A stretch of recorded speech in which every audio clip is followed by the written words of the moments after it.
Hello everybody, welcome to the Diana dress video tutorial. First things first is I do apologise if there's any background noise. There's some construction work going on and I've tried to wait until the loudest parts have finished, but there's still a bit going on, so I didn't want to leave it any longer to film this intro. It has taken me a little while to film this video, mostly because of the construction work, but also just because I've had so much other work to do. So we are finally here. Now the Diana dress is my latest sewing pattern and it comes in two different sleeve options. So you have a completely sleeveless view like I have here, and you have a view with short cap sleeves. So the sleeveless view comes in on the shoulder point a little bit, and the one with the kind of short t-shirt style sleeves does come out to your normal shoulder point. This also comes, as you can see, in a top, not just a dress. So there is a top version of the sleeveless and the sleeve version as well. So in this video I am going to be working with the top, and the reason I'm going to do so is just because it's going to be a little bit easier for me to manage and for you to see on camera what I'm doing. Now because this has two different views, there is a slightly different construction method for each. Now the process is the same up to a certain point, and then there's a small change just where we do the side seams and the armholes. So I'm going to start with the sleeve version, and then when it gets to the point with the sleeveless view where things change a little bit, I will let you know in the video and tell you where to skip ahead to for that version. So essentially the video will go both views, and then there'll be a small section where there's sleeve view only, sleeveless view only, and then it will go back to being both views again. So that is the way that this video will be laid out. So the pattern itself is available in UK sizes 4 to 32, and it comes in PDF or paper format. Both options are available on my website. Now I don't want to make this intro too long, so I'm just going to let you know those details, and if you want to find out any more information on the pattern, such as fabric suggestions, fabric requirements and things like that, it is all on the listing. So please go ahead to the link in description and you'll be able to find the pattern and more info on that. I'll share anything I can in regards to products I use and that sort of thing throughout the video in the description as well. And I also have an Amazon shop front which has all my kind of tools and things like that, or anything that I normally use that I have been able to find on Amazon. I think that's all you need to know for now, so we can go ahead and crack on with making the Diana dress, or top in this case. As with most patterns, we need to start by cutting and prepping the fabric. When it comes to cutting your pattern, make sure you are cutting along the appropriate lines for the version you wish to make. Then follow the information on the pattern to cut out the amount of pieces required. You should also cut any interfacing for any pieces that need it, and mark all notches and points that are on your pattern pieces. Personally, I like to trace my pattern pieces off onto new paper so that I always have an original copy to refer back to, but that is completely up to you. Check you have all of your pieces and then go ahead and apply fusible interfacing to the wrong side of all the pieces that need it, making sure to place the side of the interfacing with the glue dots onto the wrong side of the fabric. Then iron to secure. Also note that I would recommend using a pressing cloth between the interfacing and your iron. I haven't used one here as this interfacing behaves okay under heat, but some can melt onto your iron if you're not careful. So if you've got the option to use a pressing cloth, I would recommend it. This takes a little while, so I like to do it all right at the start so that I can focus on the sewing. Now we'll move on to sewing, and we'll start by overlocking the princess seams of our front sides and front centre as shown here. This seam is going to be pressed open, so we need to knit before sewing in this case.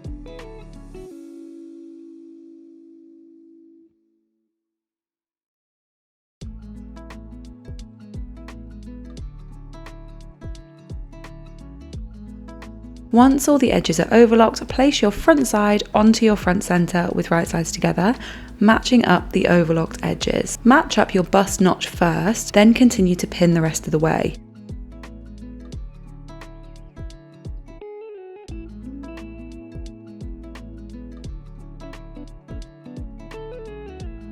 Sew together with a 1 cm seam allowance and then repeat for the other side.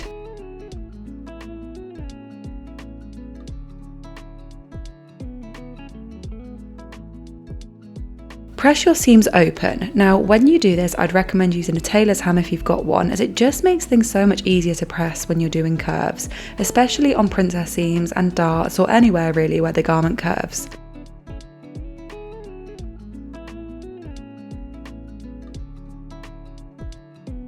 Once you've done the front, repeat the exact same process for the back, sides and centre. Overlock, sew and press open.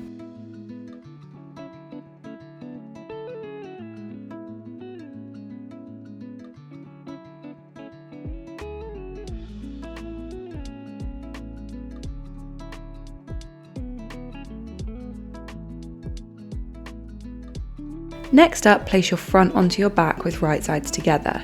Sew together at the shoulder seams and then press open. We don't need to neaten this seam because it will be hidden by the facing, and by avoiding the overlocking, we'll also avoid the bulk.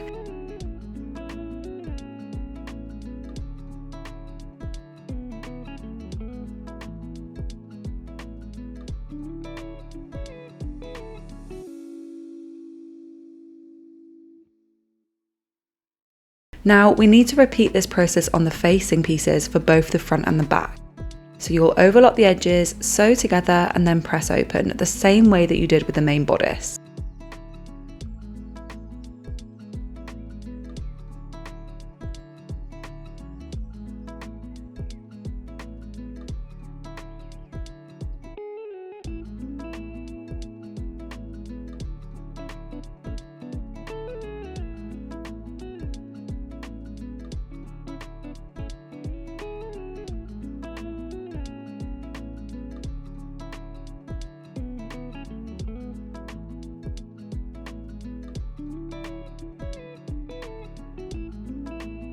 Once you've sewn up the facing, you can then overlock the exposed edges of both pieces as shown, and then again sew the front to the back with right sides facing and press open the seam.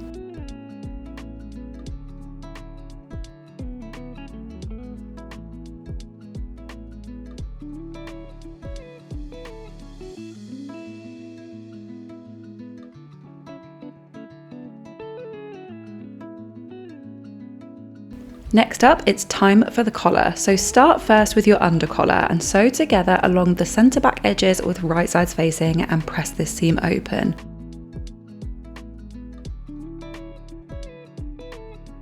We're now going to attach this to the garment, so we need to mark our circle points if we haven't already done so. The circle points on the collar and the main garment are used here to align the collar perfectly, as it doesn't sew all the way to the end like you would with most seams.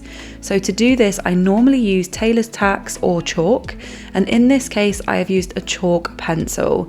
So I've marked the point through the pattern with a pin, and then I've used the chalk pencil to transfer this point onto the fabric. So now we can attach the collar to the garment, and we will be attaching the curvy side of the collar to the neckline. Now when we do this, there are a few places we can match up. I like to start by matching my notches on the collar with my shoulder seams, then I'll match up the circle points on the collar with the circle points on the neckline, and then I'll pin evenly in between. At this point, sometimes it can look like the collar doesn't actually fit, but you'll notice if you curve the seams together, they do fit well together. You can see that I'm doing it here in between the circle point and the shoulder seam. When I put them flat together, they don't seem to fit, but when I curve them together, they do fit really well.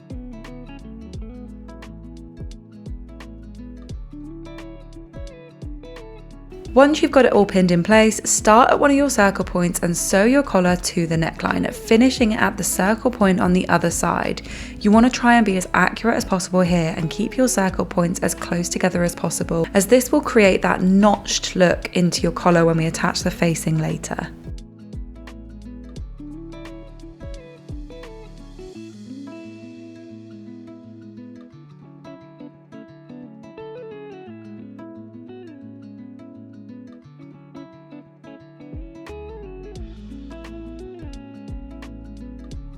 Clip into the seam to ease the curves, then press this seam open, but stop pressing a little bit away from the ends where your circle points are.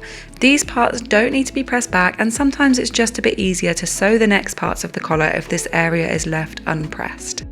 Next up, you want to do exactly the same with your top collar. Mark your circle points and then sew your top collar onto your facing. Clip into the seam and then press open.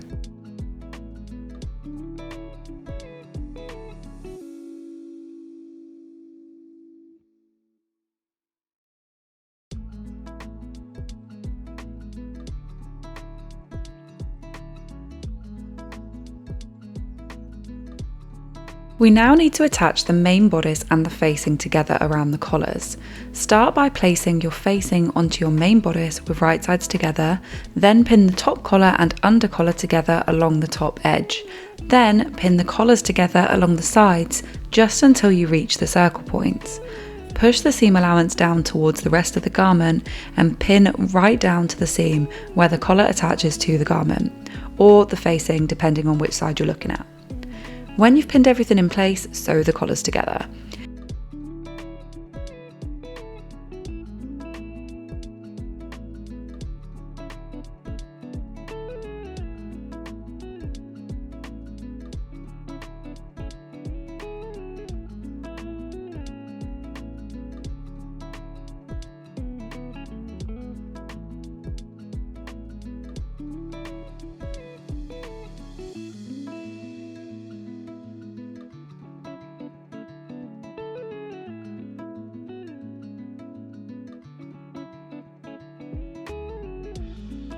The key here is to be as close and accurate to the circle points as possible without touching the joining stitching of the collar to the garment or the facing. This is why it's good practice to sew 1mm away from the point to begin with. If you catch the stitching, your lapel will buckle at the point when turned through. The problem with stitching too far away from the previous stitching or your circle point is that you can end up with a little hole. So I always start about 1mm away from the point and then go back in, and I can always sew it a little bit closer later if needed. I can also hand sew the hole if needed. To sew 1mm away, you can start by just placing your needle directly next to the point. You don't need to actually measure this. Just don't go over the previous stitching at any point.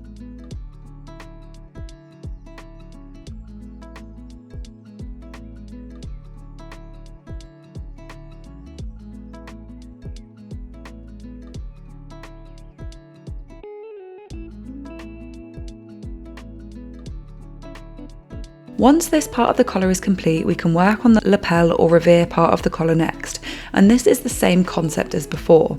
Again, you'll start 1mm away from the circle points or by placing your needle just next to the previous stitching, and this time make sure your excess seam allowance is pushed up towards the collar and away from the lapel.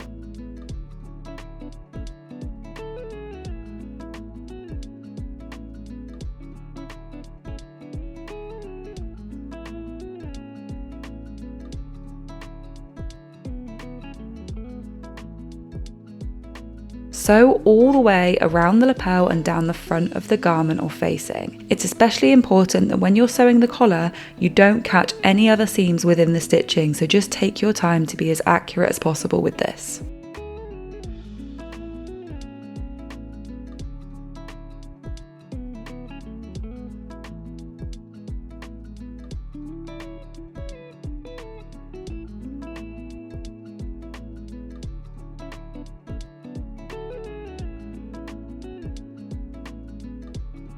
Once your collar's sewn up, head in between the two layers and understitch your collar.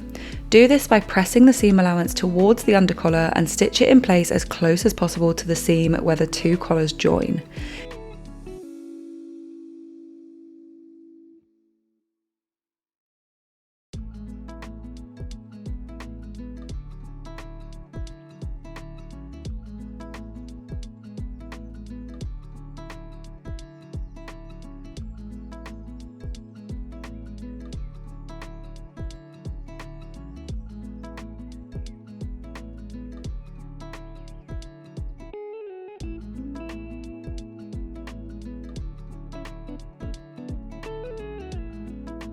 Now we also need to understitch the front edge of the lapel, but we'll do this a little differently to normal because part of the lapel will be visible when worn.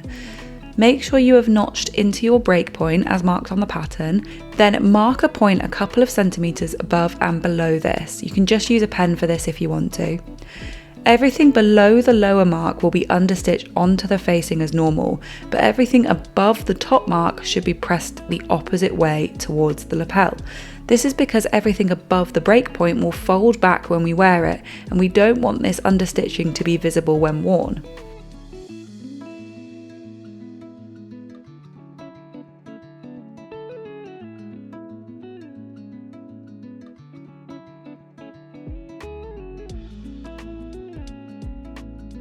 Now you can turn out your lapel and collar points just to make sure that everything is neat and nothing is buckling at that notch point in the collar. You can also see if there's any hole here, and if there is, you can always just sew a little bit closer towards that seam where the collar joins the rest of the garment. When you're happy with everything, turn it all back to the wrong side and trim all of your seam allowances around the collar, paying particular attention to the area in which the collar and lapels join.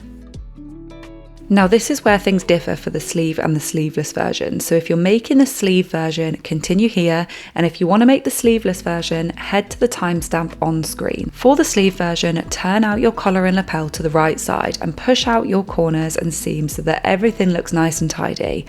Then you want to go in between the back garment and the back facing and line up your collar seams. Hand sew the collar seam allowances together. You'll do this through the seam allowance just at a few places to secure the collars together. You can also do this by machine if you have enough seam allowance to do so, or if your fabric is not very thick, but hand sewing in a few places works just as well. Now that's secured, we'll treat your facing and main garment as one.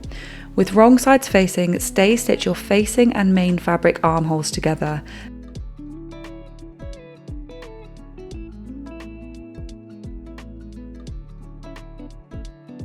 Then, with right sides together, match up your front and back at the side seams and sew.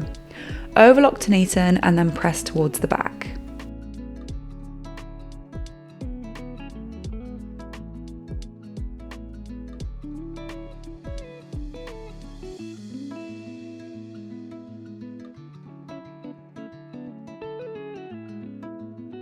Next up is the sleeves. Start by folding each sleeve with right sides facing and sew the underarm seam. Overlock and press towards the back being the side with the double notches.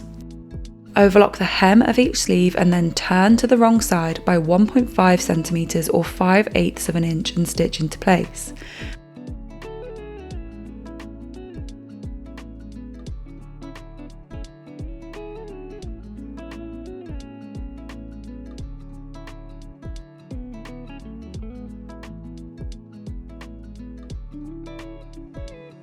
We're now going to need to set the sleeve into the armhole, and we'll need to ease the sleeve head in as it's slightly bigger than the armhole. So to do this, we'll gather the sleeve head slightly. Increase your stitch length on your machine to the maximum available, then starting at one of your lower notches, sew around the sleeve head using 5mm or 1/4 inch seam allowance. When you do this, don't backstitch at the ends and be sure to leave long tail ends of thread at the start and the end of your stitching. Then do a second row of stitching about 1.5 centimeters or 5/8 of an inch away from the edge.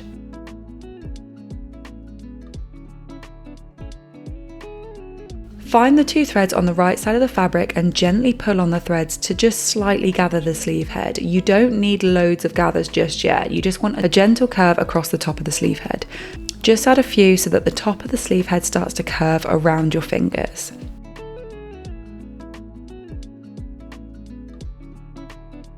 Then make sure your sleeve is right side out and your garment is wrong side out, and put your sleeve up through the inside to meet the armhole and match up your underarm seam with your side seam. Match up your top center notch of your sleeve with the shoulder seam, then match up the double notch and the single notches. If you find that your double notch doesn't meet and your double notch is actually matching up with your single notch, it just means you've got the wrong sleeve in the wrong armhole. So just take the other sleeve and pop it in the armhole, and the back notches should then align nicely. And then adjust your gathers so that the sleeve sits nicely into the armhole. Pin in place, making sure that your gathers are evenly distributed, and try to avoid any harsh gathers here. Set your machine back to your normal stitch length, and starting at the underarm seam of your sleeve or the side seam of your garment, stitch your sleeve into your armhole using a 1 centimeter seam allowance.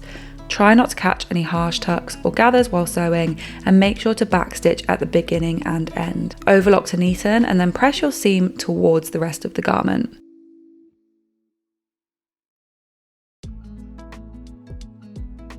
Now I'll move on to the sleeveless view, so if you want to carry on with the remaining instructions for the sleeve view, head to the timestamp on screen. If you're here for the sleeveless instructions though, first make sure your facing and main garment is still right sides together. Sew your facing and garment together at the armholes and then trim the seam allowance by about half.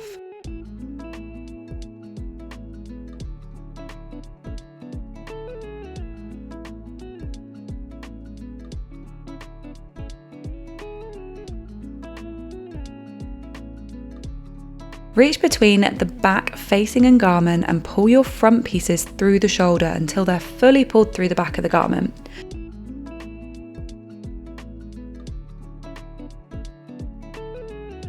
Push out all of your corners and seams and press everything until it looks neat and tidy.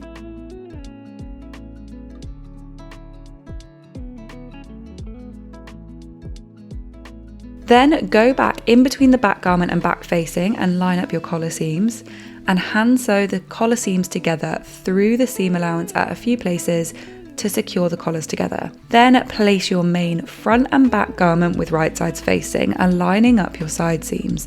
Flip your facing up and away from the rest of the garment so that the right sides of the facing are together, and pin in place the whole way along the facing and your main garment side seam. Sew the entire seam of both facing and main garment together, overlock and press towards the back. Then fold your facing back down to the wrong side of the fabric and press your armhole to make everything nice and neat. Okay, so now from here the sleeveless and sleeve view are exactly the same again and we're almost done. The next step is to hem the garment, and it's good to note at this point that you may want to leave your garment to hang overnight before hemming. Gravity can sometimes create an uneven hem, and so it's best to leave a little time before doing this step if you're not in a rush to finish.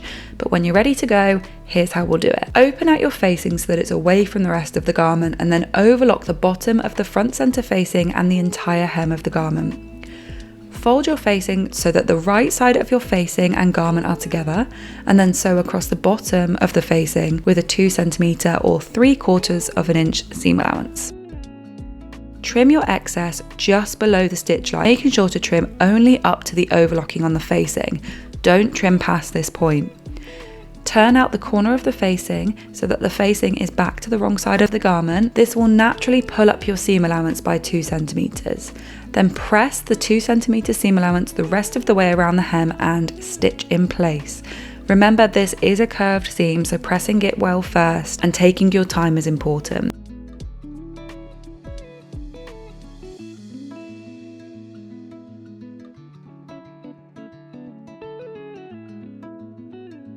Lastly, we need to sew our buttonholes and buttons, and we'll start with the buttonholes. We'll do the buttonholes on the right side as worn and the buttons on the left. Mark the 2 cm hem allowance on the pattern and then line up the pattern with the garment to find your buttonhole marks. I like to then pin the pattern onto the garment so that it doesn't move. I'll then place a pin through the buttonhole marks and then mark this onto the fabric with a heat erasable pen. Now, a few things to note here. Firstly, you can add more buttons if you want to. I've added the minimum that I think you'll need for this garment on the pattern, but you may wish to add more so that you have less of a gap in between the buttons. If you wish to do so, mark your top and bottom buttonhole points and then evenly place your other markers in between. Secondly, with the top, you may notice on some sizes that the bottom buttonhole is a little bit too close to the hem. In this case, you can just completely ignore that buttonhole. When it comes to doing your buttonholes, every machine is different, so I haven't gone into depth here about them, but if you would like me to do a whole video on that, let me know and I'll be happy to do that for you.